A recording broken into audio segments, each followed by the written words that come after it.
codbixiyayaasha dhulka New Caledonia ee dalka Faransiiska ayaa waxa ay diideen afti lagu doonayay madax bannaani. Natiijada codbixinta ayaa muujinaysa in 56.4% oo ka mid ah dadkii codeynayay ay go'aansadeen inay isaga baxaan waddanka Faransiiska, halka 43.6% ay u codeeyeen inay xoroobaan. waana natiijo isu dhow marka loo fiiriyo saadaalintii hore loo sameeyay. dadka codkooda dhiibtay ayaa ahaa ku dhawaad 81%. codeyntan ayaa waxaa la ballan qaaday 1988 markaasoo la galay heshiiskii lagu soo afjarayay rabshadihii lagu dalbanayay madax bannaanida. madaxweynaha waddanka Faransiiska Emmanuel Macron ayaa waxa uu sheegay inay muujinayso kalsoonida lagu qabo jamhuuriyadda waddanka Faransiiska, waxaana uu yiri waa in aan idin sheegaa sida aanu ugu faraxsanahay inaanu ugu dambeyn hore u wada qaadanay tallaabadan taariikhiga. aftida ayaa si nabadgelyo u dhacday, balse rabshado ayaa la soo sheegay markii ay codbixintu dhammaatay. gawaari iyo dukaamo ayaa dab la qabatiyay caasimadda Niumia sida warbaahinta maxalliga ah ay ku waramayso.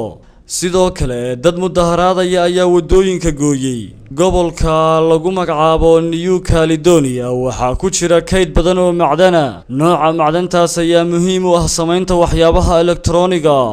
waddankaas Faransiiskana waxaa looga arkaa mid muhiim u ah siyaasadda iyo dhaqaalaha gobolka. waxa ay ka mid tahay 17 deegaan ee qaramada midoobay ay u aqoonsatay inaanaysan ismaamuli karin. hanaankii ka xoroobidda gubaysigana aan la dhammaystirin. tiraba 175,000 oo ruux ayaa xaq u lahaa inay codkooda dhiibtaan aftidii axadii ka dhacday gobolkaasi lagu magacaabo New Caledonia, halkaas oo qowmiyadda lagu magacaabo Kanakas ee asalka u deganeed ay bulshada ka yihiin 39.1%. kasii mid ahaanshaha Faransiiska ayaa ku weynay dadka asal ahaan ka soo jeeda Yurub ee halkaasi ku nool, waxaana ay bulshada ka yihiin tiraba 27.1%.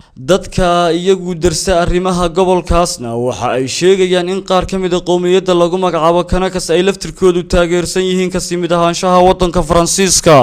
3 meelood meesha dhiman bulshada New Caledonia oo lagu qiyaasay 268,000 ayaa waxa la sheegay in intooda badan ay ka soo horjeedaan inay qaataan madax bannaani. jasiiradan durugsan ayaa sanad walba waxa ay waddanka Faransiiska ka heshaa 1.5 bilyan oo dollar. markii uu madaxweynaha waddanka Faransiiska Emmanuel Macron uu booqday gobolkaasi lagu magacaabo Niumia bishii May, waxa uu sheegay in quruxda waddanka Faransiisku ay kala qaarmayso waa haddii gobolkaasi New Caledonia ay dalka ka go'do. Faransiiska ayaa jasiiradan sheegtay markii ugu horeysay taariikhdu markay ahayd 1853. 1980yadiina waddanka Faransiiska iyo qowmiyadda Kanakiska ayaa waxaa dhex maray dagaal aad u xun.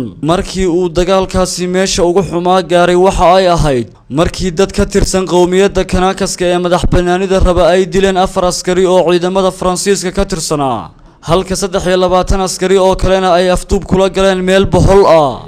dagaal rogaal celis ah oo ciidamada waddanka Faransiisku ay qaadeen waxaa ku dhintay 19 ruux oo qowmiyadda Kanakiska ka tirsan iyo 2 askari. 1988 ayay ergo ka kala socda qaybta madax bannaanida raba iyo kuwa ka sii mid ahaanshaha waddanka Faransiiska raba waxa ay ku heshiiyeen in colaadda la soo afjaro isla markaana la qabto afti ayo ka tashiya.